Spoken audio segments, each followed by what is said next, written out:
नमस्कार, प्रवास साक्षी देख रहे हैं आप। आपके साथ मैं हूं अंकित सिंह। वैष्णो देवी यात्रा 26 तारीख से ही स्थगित है और 7 दिन हो गए।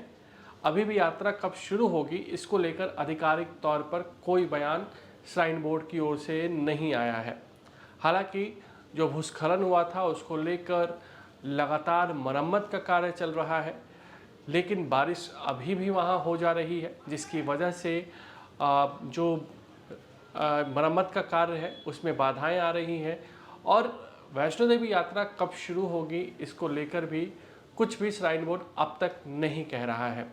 लोग परेशान हैं। लोग इसलिए परेशान हैं कि लोगों के लिए मुश्किल भरा ये क्षण हो सकता है, क्योंकि लोग 2 महीने 3 महीने पहले से वैष्णो देवी जाने का प्लान करते हैं, बुकिंग्स कराते हैं, और अब अगर ऐसी स्थिति है कि यात्रा ही नहीं हो रही है तो लोग परेशान लाजमी तौर पर होंगे। लोगों की ये इस बात की चिंता ज़्यादा है कि वैष्णो देवी की यात्रा कब से शुरू होगी।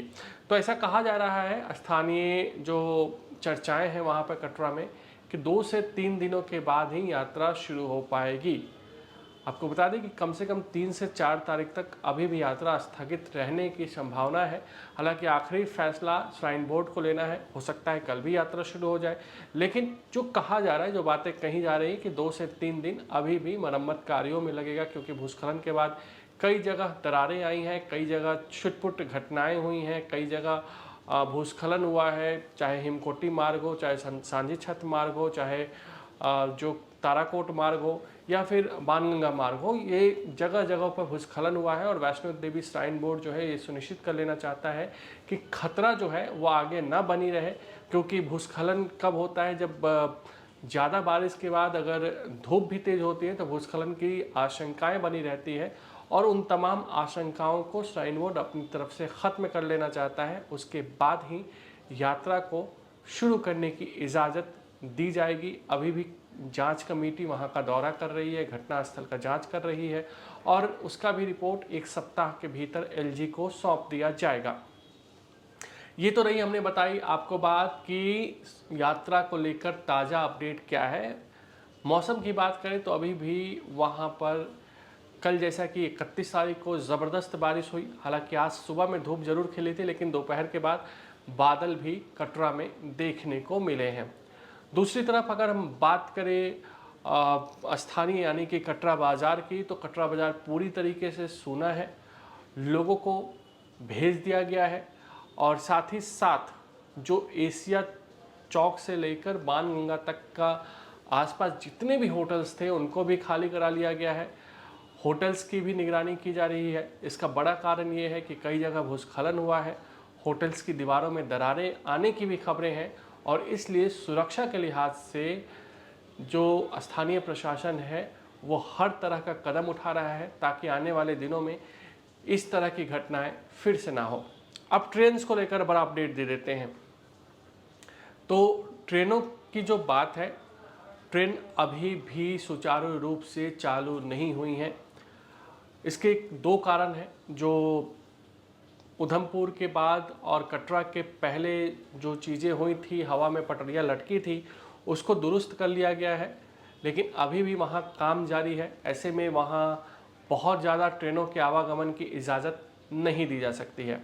दूसरी चीज़, पंजाब के कुछ हिस्सों में बाढ़ का खतरा बना हुआ है।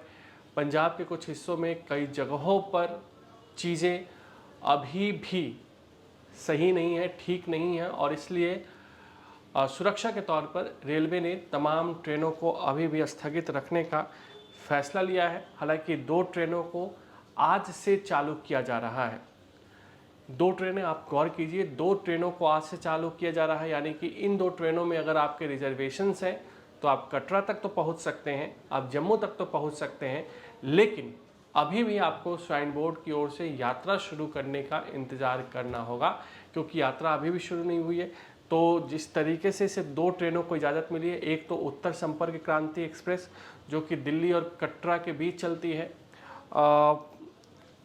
1244-5 और 1244-6, ये दोनों अप एंड डाउन नंबर है उत्तर संपर्क क्रांति एक्सप्रेस है। और दूसरी ट्रेन कोलकाता जम्मू तवी एक्सप्रेस है। इसके जो नंबर हैं वो 13-151 और 13-152 अप डाउन के हैं। तो इन 2 ट्रेनों को चलने की इजाज़त फ़िलहाल दी गई है। बाकी सब ट्रेनों का क्या है उसको लेकर रेलवे ने अभी कोई अपडेट नहीं दिया है, लेकिन कहा जा रहा है कि बाकी सब ट्रेनें कैंसिल ही रह सकती है। साथ ही साथ आपको बता दें कि कटरा और जम्मू को कनेक्ट करने के लिए एक EMU स्पेशल ट्रेनें चलाई जा रही है, जो 2 बार दिन में चलेंगी, यानी कि 2 राउंड चलेंगी। एक बार जम्मू से खुल के कटरा जाएगी, कटरा से खुल के जम्मू आएगी, फिर जम्मू से खुल के कटरा जाएगी और फिर उसके बाद कटरा से खुल के जम्मू आएगी। तो 2 ट्रेनें जो आपको हमने बताया और 2 फेरी आपको EMU स्पेशल ट्रेनें चलेंगी। अब बड़ा सवाल ये है कि जो बुकिंग्स कराए गए थे, जैसे कि यात्रा 7 से 8 दिन से कैंसिल है, कितने दिनों तक रहेगा किसी को पता नहीं है। ऐसे में लोगों की मन में ये भी सवाल है कि बुकिंग्स का क्या होगा। जिन लोगों ने अपने बुकिंग्स कराए थे, हेलीकॉप्टर के कराए होंगे, भवन पे होटल्स के कराए होंगे, बैटरी कार के कराए होंगे, डॉर्मेट्री के कराए होंगे, उन बुकिंग्स का क्या होगा, उनके रिफंड्स कैसे मिलेंगे। तो इसको लेकर भी श्राइन बोर्ड ने ऑफिशियली घोषणा कर दिया है कि 100% रिफंड दिए जाएंगे, कोई कटौती नहीं होगी। आपको जो वहाँ पे कॉन्टैक्ट नंबर दिए गए हैं, वहाँ पे मेल आईडी दिया गया है, उस पर आपको सारी जानकारी देनी है और उसके बाद आपका रिफ़ंड प्रोसेस होगा। उसके लिए 15 दिनों का समय लग सकता है।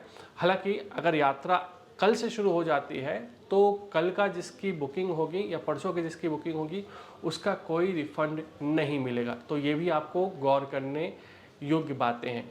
गृह मंत्री अमित शाह जम्मू क्षेत्र में हैं। जम्मू क्षेत्र में अलग अलग हिस्सों का वो दौरा कर रहे हैं। जम्मू क्षेत्र के कई हिस्से बाढ़ से प्रभावित हैं। तावी नदी पर बने पुल का एक हिस्सा भी टूटा था, ये भी हमने देखा था। तो ऐसे में अलग अलग क्षेत्रों का लगातार गृह मंत्री अमित शाह दौरा कर रहे हैं और साथ ही साथ वो जो नुकसान हुआ है उसका मुआयना कर रहे हैं।